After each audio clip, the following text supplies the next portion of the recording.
उधर हैदराबाद में मूसलाधार बारिश ने शहर की शाहराहें तालाब में तब्दील कर दी हैं। रेन इमरजेंसी के इक़दाम भी आवाम को परेशानी से नहीं बचा सके।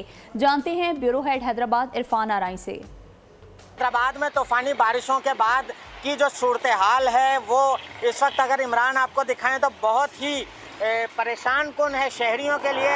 ये हैदराबाद शहर की मरकज़ी शाहराह है, ठंडी सड़क शाहराह है। इस शाहराह पर सरकारी दफातर हैं, मेयर ऑफिस है और इस शाहराह की सूरत हाल ये है कि जो रेन इमरजेंसी का ऐलान किया गया था, एक हफ्ते से ज़िला इंतज़ामिया इसकी तैयारी कर रही थी, तो गटर भरे पड़े हैं, शाहराह पर पानी ही पानी है। 101 मिलीमीटर 24 घंटे में बारिश रिकॉर्ड की गई है, मगर निकासी आपके अमल को कौन सर अंजाम दे रहा है? वासा के एमडी कहाँ हैं? ओवरऑल सूरत हाल जो है वो ख़राब है, शहरी परेशानी का शिकार हैं और ट्रैफिक जो है वो बहुत ज़्यादा मुश्किलात का शिकार है, जिसकी वजह से गाड़ियाँ जो है वो ख़राब हो रही हैं। सब्सक्राइब करें और बेल दबाएं ताकि कोई खबर रह न जाए।